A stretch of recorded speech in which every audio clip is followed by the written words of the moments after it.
Hi everyone, it's Victoria with the Soul Nurturer channel. Thanks for joining me today. I am trying something a little different. If you've been following my YouTube channel, you know that I try to mix it up as I'm trying to find my unique way of expressing what is uniquely mine to express. So what I'm trying now is just doing an audio talk that I'll put some nice video background to. And this one's going to be a little bit longer because I have a lot to say.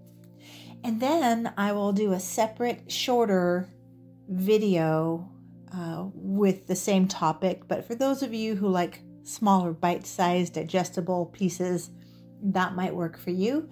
And for some of you who like to see me and feel like there's a connection that way, that will be for you. So this one is the last segment of the self-care exploration that I offered for March. So I want to kind of pull all those pieces together and offer you something right here, right now, with where I am in this self-care exploration. So take some time with me as we dive in a little bit deeper into self-care and just drop in wherever you are. Maybe just place your hand on your heart to check in, and we're going to talk a little bit more about that. But to just be present with yourself, with me. So how are you doing in this moment? What is the exploration of self-care offered you so far? And if you haven't watched my previous videos, go back and watch them. But what have you learned about yourself and your level of self-love and how it's connected to your current self-care? Well, I often say that I offer these videos not just for you, but mostly for me. It was a way that I started to include myself in my own compassion and in my own offerings. So these videos, this YouTube channel, my Instagram, all of it, it's a way for me to check in with myself, to assess where I'm at, what I need, what's alive in me, what's my heart is still longing for, what my soul is calling me back to. It's a way for me to be accountable, to live more authentically with what I teach and what I share, what I like to say, practicing what I post. You know that old saying, practice what you preach. I came up with practice what you post. And really, that's a practice in itself. If we literally just posted whatever was calling to us and then practiced that I believe is a sufficient, not only self-care practice, but a deep spiritual practice. Just remember, you learned it from me. Anyway, so here I'm going through all these videos and offering them to all of you that I am so grateful for, that you're with me on this journey, trying to be more authentic and accountable in the way that I live my life, and trying to offer myself the compassionate, loving care that I offer to others. This is the heart of my message. It is the entire part of my purpose, to nurture and support others and to teach about the reclaiming, restoring of potential and nurturing potential. It's the heart of my message. Like I said, it is what I call my soul medicine. And, you know, I've talked about that in other videos, and this is what I'm working on and trying to write a book about. So here's what I learned in this self-care exploration. You ready? What I learned is that I need a reset. So what's a reset? You might be wondering, what is a reset? Well, a reset is something you need to do when you identify that you're out of alignment with yourself, with your soul calls, with your purpose, with your life. You know, it's that, okay, I went way off road to where I need to be that is supportive to me. It's that knowing I'm out of integrity, I'm out of alignment. So some signs of being out of alignment are possibly feeling overwhelmed, running around in circles, feeling like, you can't complete anything you've started. You start, you stop. Feels a little bit like ADD, just kind of all over the map. It may feel like you don't feel joy. You're not joy-filled. You may feel pressured, anxious. You may be having a nagging feeling that something's off. You just don't feel like yourself. And you may notice, like I did, that you are neglecting your own needs. So that's where this exploration brought me to. I was acutely aware that I was neglecting my own needs. Now, not as severely as I used to. I mean, I was in the past, how I like to teach that, in the past, separating from where we were to where we are now. In the past, yeah, I was deeply, deeply neglectful of my own care and many, many ways. And I noticed I was falling back into some old patterns that weren't supportive as I was taking you all through this exploration. I've addressed this in many of my other videos, and especially the self-care videos, that it can feel ironic that I'm exploring self-care with you. Well, here's the thing, and maybe there are some of you out there who identify with the path of the empath and also the archetype of the wounded healer, which at some point I do want to talk more about the wounded healer archetype. It's so resonant with who I am, and I know I see this with a lot of care providers, healers, practitioners. So wounded healer is often, they themselves are wounded and trying to heal as they are healing others. There's nothing wrong here. It's not a shameful thing. It's not a bad thing. It's actually a powerful healer comes out of a wounded healer archetype. But this just means that we need to be even more super vigilant and aware when it comes to our own self-care, because we can easily get pulled back into unconscious patterns, especially when we've got a lot going on in our lives, when there are demands on us, that life is growing bigger.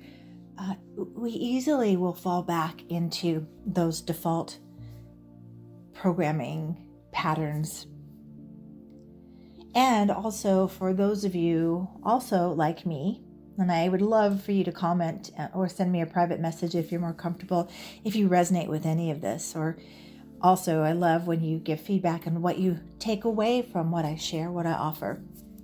So you also may identify with this, that perhaps, like me, you are a recovering people pleaser. And when I say recovering, it means it's a conscious practice to be aware of, okay, the old way I might have done this as a people pleaser, and we'll still feel those tugs and pulls into the old way for a while until we firmly establish the new way of being. So recovering people pleaser and recovering codependent. For those of you who aren't familiar with the term codependent or aren't quite sure what that even means, one way I think about it, and it's just one part of it, it's a huge topic, and again, could be a whole other video. But codependents get a message that they're not worthy of getting their own needs met directly. And so they ploy and create and manipulate the external environment to get their needs met. It's the unconscious patterning is neglecting yourself as you care for others. It's kind of it's not kind of, it is putting other people's needs ahead of yours with the unconscious hope and hook. Hook is the thing. This is all unconscious. We're hooked into this way of being, and suddenly we're like a puppet doing the old dance, right? But we get into this hook that and unconscious hope, and maybe it's not even so unconscious. It's like a real, if I do this, I hope that this will happen. So if you take care of someone else's needs, that somehow magically your needs will get met. This is one of the big important pieces of codependency. Like I said, there's so much more. But this is where people set themselves up over and over again for disappointment. You know, that is another way to think about codependency, is the expectation of your giving. If you're expecting something back from your giving, you're probably in codependent waters. So swim back to shore and figure yourself out. Or read some material like, oh, there's so many great books about codependency, and maybe, again, do another video another time. The point is, when you notice you're out of alignment, and this is important to just kind of offer yourself a self-check, like, oh, wait a minute, I'm noticing some old patterns. I'm getting pulled, and I'm feeling overwhelmed, and I'm feeling not like myself, and I'm feeling frustrated and feeling anxious. This is indicators that you are out of alignment. So you do this self-check. And by self-check, what I mean is to literally check in with yourself. Put your hand over your heart, breathe into your body, and ask, how am I doing? Or talk directly to yourself. How are you doing? It's like communication, not just to yourself, it's to your mind, it's to your body, connecting to your soul. So breathing in and breathing in deeper. And then you may ask, what do I need? What do I need? And then reassure yourself that it is safe to start again. And it's always okay to offer yourself a reset. So that's what I'm doing. I'm offering myself a reset. And so this is what I'm inviting you to as well. When you identify that you're out of alignment, create that reset for yourself. A reset, a little bit more about that, is at least the way that I think about it. It's the way that I've described it to my clients over the years that I've been honored to do the work that I do. It's such an important part of transformation and healing. And especially for those who want to just kind of skip over an issue or go to the solution quickly. And I was one of them. I often say that I acknowledge, or to take that spiritual bypass. But here's how I say it. If you broke your leg, you would not be able to pray or affirm that away. You would need to reset that properly to take care of what is broken or out of alignment. It's kind of like going to a chiropractor too, and kind of getting ourselves back in alignment. So that's kind of what a reset is. And a reset helps us in this way. It resets anything that's taking us in a direction we don't want to go. And it's a way that interrupts that unconscious old programming that we find ourselves in, that default way of being. And a reset invites us to set up a practice, a way of being that is more supportive, more nurturing, and that is aligned with our highest good and helps us achieve what we're trying to do. So, a reset begins with first assessing and getting honest, and as I've been saying this whole self-care exploration, to get real with ourselves. We might need to do a little triage. What is the most urgent need? Where are you most out of balance or alignment? That is the place you want to start, because when you reset that, then most likely other things will fall into place. So be creative. A reset, though, I'll give you some examples. You could do it any way that feels right for you. Honor your own wisdom. I always say that. Honor your soul. You are the expert of you. So a reset could look like deciding to do a cleanse. It could be starting Well, mostly you could just start with an assessment. Start with some journaling. What's working, what's not working? What have I been denying that I need to look at? Don't overwhelm. You don't want to overwhelm. We want to try to find that one piece though, that, oh gosh, like the Jenga, you pull that piece. If I pull this, then everything else will fall. In this case, it'll fall into a stronger foundation. That's what we want. So it could be journaling. It could be writing yourself a letter and identifying, just kind of like you're talking to a friend, I'm noticing this, I'm experiencing this, and I really feel called to this, or this could be better. And then in that letter, commit to what would work better. And that's not a whole laundry list of what it is you're going to be doing, although that could be helpful. Again, don't overwhelm yourself, but more like a love letter. And sweetheart, I see you, and I see you struggling, and I think you could do better, and I want to help you do better. And maybe just identifying a belief that would be supportive, right? Start where you can. Start with what is most helpful. And then it could be identifying some action items like, letting go of clutter from your home or your life, your body. Identifying those things, and by things I mean patterns, objects, people even, that are not aligned with your soul and your potential. And yes, I get asked this all the time.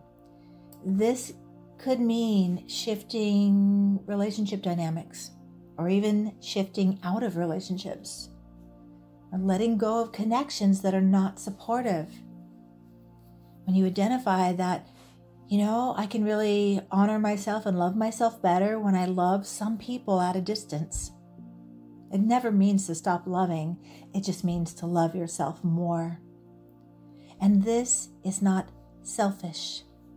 This is self-reflection, and it is good self-care. So again, I know that may sound harsh, like a harsh choice, but you need to ask yourself, is this person or this pattern or this way of being helping me or hurting me? Are they, or is it, empowering me or disempowering me? This is good self-care. So very simply, when you identify you are out of alignment, get creative. Create a reset for yourself. Some other resets may look like creating a retreat for yourself. And that doesn't mean a whole week. It could be a day. It could be a weekend. Or longer if you can. Awesome if you can. Or it could just be an hour once a week on your schedule, or once a month for an hour on your schedule, whatever you can do. And for mamas out there, sometimes it's even just a few minutes here and there. I'm going on a retreat. Go in the bathroom and you shut the door.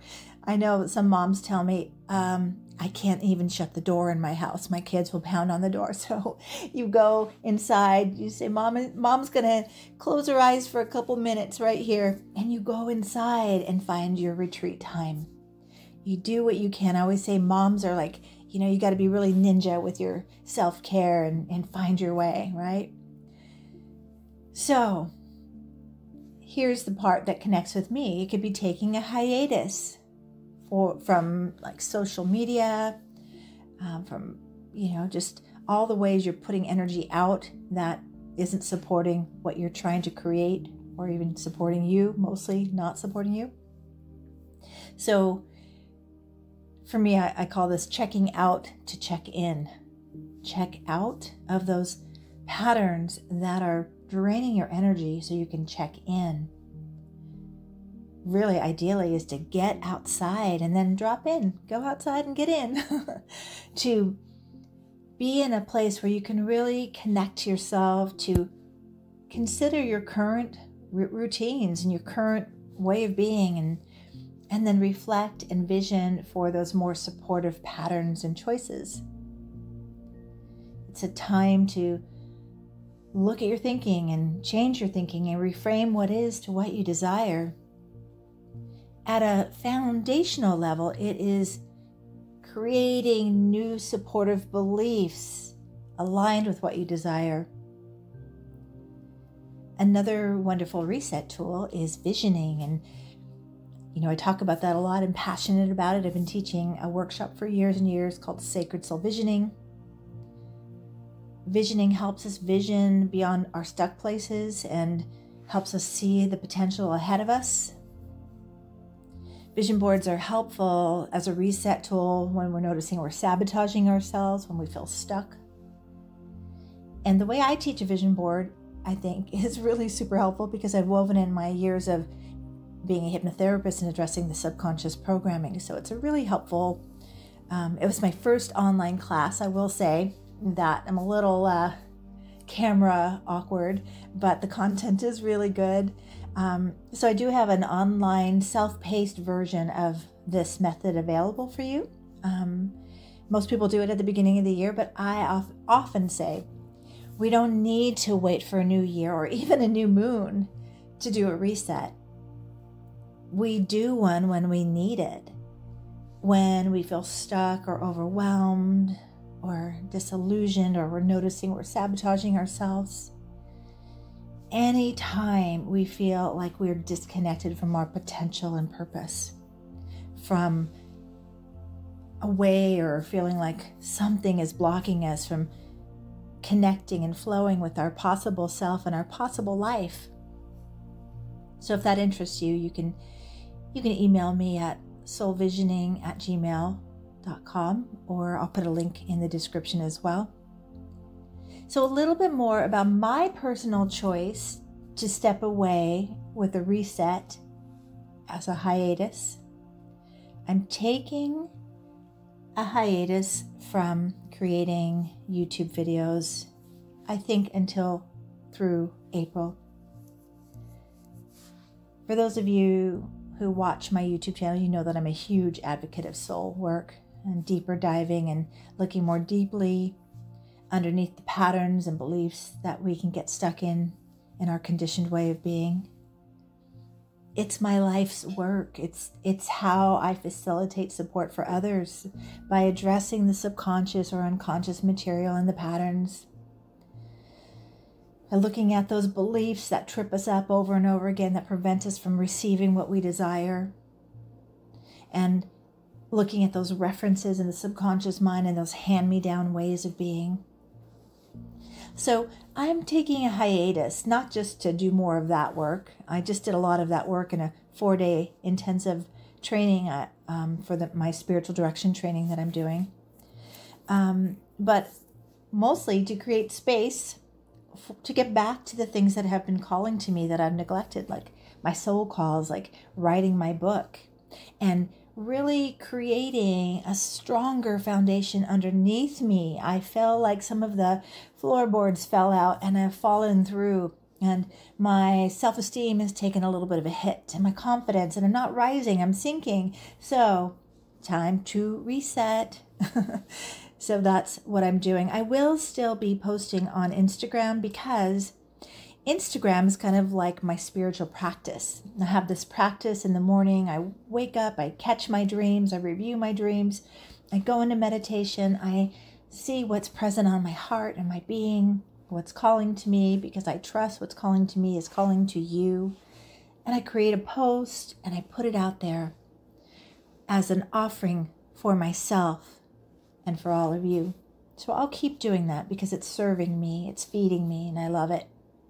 But I'm stepping away from YouTube and Facebook for a little while so I can get back to me, so I can reclaim those things I put off to the side as I was getting into that unconscious pattern of you before me.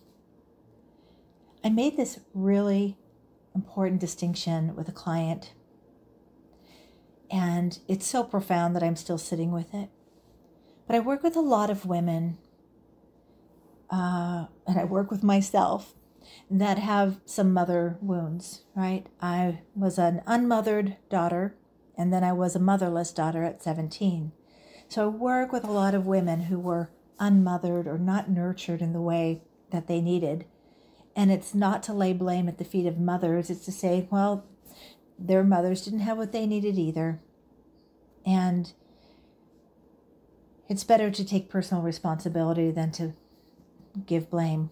We'll be stuck there. So what I connected was the words mother and matter come from the same Latin root, mother and matter. So for those of us who are not mothered in the way we needed, and there are many of us, the unmothered or the even wounded by our mothers, we often question, do we matter? Am I worth my own self-care? So that is where I'm sitting today, my friends, looking at the places where I have not shown myself or offered myself the knowing that I do matter and that I am worthy of my own self-care. So this hiatus will be through April, but there's so much more, and I told you this was going to be a long video, and I hope that you're still with me, and maybe you need to listen to this in little segments. Or what's that term when you can binge out with me? Binge out. Just keep listening with me. So back to that soul work. That this is my life's work, and it is my personal commitment to continue to grow and heal. So I went into one of they call them intensives for my training. I like to call them immersion because I'm immersing, if I could say that word, immersing an immersion, okay? Oh my, into 4 solid days of wonderful soul work. Oh, it's like my dream. In fact, we do dream work. We look at our shadow, we look at our archetypes, we look at all of it. It's so wonderful. It's the work I've been doing for 20 years, and now I'm doing it with a group and shining more light on those places I thought I understood, and I'm learning more deeply and seeing myself more clearly, and it's pretty rich and amazing. So I did that work over the last weekend, and that brought me to the clarity. More time was needed to do this deeper work for myself, to really be present to what's alive in me for my healing. And I'm grateful for the process and the path of healing and transformation. I love it. I'm always inviting people to join me here. And so I'm going a little deeper again, and I do this often. I'm a Scorpio. For those of you who understand Scorpios, we're very much connected to transformation and deeper dives. So I'm accepting this opportunity to do a little bit more deeper healing and empower myself, my purpose, and to help nurture and grow my own soul potential so I can continue to help others in doing the same. And the thing that I felt most neglected was my book. I've been wanting to write this for so long, and it just keeps getting put off and put off. And my own physical health got put off a little bit. So one thing I want to share that was really an essential piece I took away from my immersion last weekend, and I believe it'll help you. That's why I'm sharing it. So one segment of our training was we were looking deeper into trauma in relation to supporting others, but mostly, for me, at our own trauma. We have to continually look inside and see where we're at in order to support others. And I'm speaking to my practitioner friends out there, my sister, brother healers out there. Even though I've studied trauma and healing for many, many years, I learned a new term that was eye-opening. One of those things you hear and your whole body goes, wow. So I'll get back to that in a moment. But I want to say something about trauma, because trauma right now is sort of a trendy topic, and there are a lot of great teachers out there, thank God, like Peter Levine, and he's the one that I personally studied for many, many years. He's got a number of rich sources out there, number of books, Waking the Tiger, lots of YouTube videos, amazing. There's Thomas Hubel, so many others, too many to reference right now. But why is this so trendy right now? And why, people are kind of waking up and identifying, yeah, I've had some trauma. There has been. Well, it's because it's so essential right now for our healing. Yeah, I wasn't sure I was going to share this, but I'm going to because it is my truth. I went through a training program and I talked to the facilitators about trauma often, and we didn't talk about it in the container. And it was really hard for me. And honestly, this material, the training was awesome and wonderful for those who resonated deeply with it. And there was a lot of good stuff, but I personally felt re-traumatized in many ways. And so I've been trying to heal out of that for a while now. So being in this container that I'm in right now, learning to be a spiritual director, being with deep, compassionate, loving souls, exploring the waters of trauma at this time when it is most needed, we are all moving through shadowy waters together. We have been over the last few years, and especially in 2020, when more of our shadowy individual material was revealed and the collective shadow. We are all seeing this. We're all swimming in it. It is what is so overwhelming right now.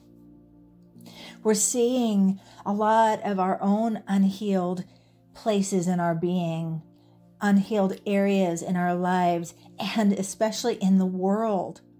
All the stuff that got pushed down, suppressed, hidden in the shadow, so we could just pretend like everything was okay, so we could just keep going. We hid our wounds and didn't deal with the deeper needs for healing individually and again collectively. There is a lot of brokenness in the systems in our country, in our government, a lot of brokenness in people. There's a lot of trauma that needs to be healed. So I want to share now this term I learned, and maybe this will be new to you as well, but I'm telling you, life-altering, life-changing reference for me. So most of us are familiar with the fight, flight, and freeze response, right? You've heard of that, I'm sure. I'm imagining you're nodding your heads. So let me just review. The fight response is to confront a threat aggressively. These are the people that get really angry, in your face. They like the conflict, no problem. That's a reaction. All the fight, flight, and freeze response is to regulate us, to get us back to a safe way of baseline for us, right? There's the sympathetic response and the parasympathetic response. I'm having trouble saying that word too, so it's okay. I give myself love and acceptance. So that's the first one, fight. That's definitely not me. The next one is flight. That means you will run away from the danger, the perceived danger, real or imagined, it doesn't matter.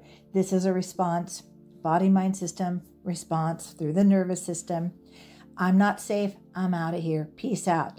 So this may look like avoidance, just avoiding the person, not wanting to be in the conflict. So we're going to just fly away, flight, okay? Flee from the danger. Then there is the freeze response. When you find yourself unable to move or act against the threat. So this is another way people may hide, or they just get stuck. And this is a place where people revert to a younger age, and suddenly you feel like a 5-year-old and you don't know what to say, but you're just scared, so you don't say anything.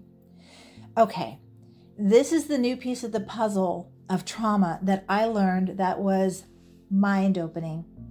And that is the fawn response.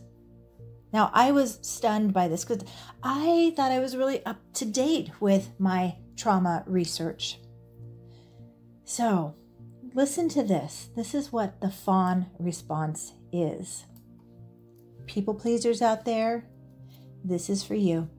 This might open up a whole awareness to you that you had never considered. The fawn response is an instinctual response associated with the need to avoid conflict and a trauma response to appease behaviors. It's a way for us to feel safe by trying to fawn, to soften the other person, to people please. This is where people pleasing comes from. For children, fawning behaviors can be a maladaptive survival or coping response, which develops as a means of coping with a non-nurturing or abusive care provider or parent. Wow, right? Wow. This blew my mind. I mean, I really, every time I can see now, every time I've tried to make things better with other people or take care of them or people please, it's a way to try to feel safe, to regulate, to get back to me, to cope, to survive. So I hope that helps you, because I tell you, it is life-changing for me. I'm still sitting with it to integrate it and to see how this is going to support me further. One last thing, and I'm going to wrap up. I know this is a long recording, and I am so curious to know how many of you listened to the whole thing. And I thank you, if you have, for listening with me. So, the last night of this training I just went through, I learned that my sister and my nieces and my oldest niece's daughter were hit by a drunk driver as they were sitting on the side of the road, and all of them were taken to the hospital. I'm really grateful to report and thank God that they all survived the accident, but there was a few hours that I had learned they were in an accident and I didn't know what was going on with them, and 2 of my nieces are pregnant. So it was really scary, and I could only imagine how incredibly scary and traumatizing this was for them. On a side note, I need to say this, and it shouldn't be a side note. It should be a front center every day in our consciousness. Do not drink and drive. Do not drink and drive. There are precious lives at risk when you do, including your own. So really, just choose better and do better, okay? So to wrap up, this month of exploring self-care brought so much to sacred awareness and light for me. And so I am offering myself a reset with a hiatus from Facebook and YouTube videos through April. Like I said, I'll still be posting on Instagram, so go there if you aren't on Instagram or you haven't followed me yet on Instagram. I'm _soul nurturer on Instagram, or you can search my name, Victoria Jaswick. So that's where I am. That's where I'm sitting. I'm going to continue to do the things that feed my soul, and I'm going to take the energy I've been putting out in some areas and bring it back to focus on my soul calls, like finishing my book and offering myself a more solid foundation of self-care and routines that support my well-being, and more time to reflect on how to move forward, to listen to my soul, to what am I here to do next? And is the YouTube channel even part of that? What need is it fulfilling? And how is it serving? So I'm getting real with my own self-care, as I've been inviting you to do. And my acronym for real for this segment is reset, embrace, allow, and let go. So resetting, we talked about a lot. I talked about a lot. Embracing is just embracing yourself right where you are, just honoring, and that's kind of like accepting. And then allowing yourself to see something different, and that might even be awareness. A could be awareness. Letting your awareness expand. And then the letting go of the thoughts, the beliefs, the patterns, in some cases the people. And that doesn't mean let go and not love. It means let go with love. But put yourself front and center. Embrace your potential. So that is my wish for you, as it is my wish for myself, that you embrace yourself, your needs, and the preciousness of the gift of your life. And do what is needed for you. Create a reset. Embrace yourself right where you are. Allow what is needed and let go of what doesn't support you or empower you. Use this simple reference that can help you just make those decisions and get clear. Ask yourself, does this, and the this again is item, pattern, person, does this support my highest possibilities or not? Does this help me or hurt me? Clear the things that hurt you. Let them go. And put in place something that is supportive for you. My last wish and hope is that you receive something from this audio video that will allow you to get real with your soul, with yourself, with your life care. Remember, I made the distinction of that last video. Soul care is different than self-care, but they're both essential. You, my friend, my soul friend, my Anam Cara, you are worthy of creating a life aligned with all you desire that fulfills your God-given soul potential. And remember, this is my phrase. This is my mission statement phrase. A nurtured soul grows a beautiful life. I invite you to now go nurture your soul and grow that beautiful potential. You're worth it. Thanks for listening with me. Subscribe if you haven't. Please comment. And as I step aside for about a month, go look at my other videos. I've got a bunch already up there. There's meditations and videos. Go review other ones. And reach out to me at soulvisioning@gmail.com and let me know what videos most empowered you, inspire you, and any other comments you have. And comment below any of the videos. I get notified when there are comments there too. So take good care of yourself until we meet again next time.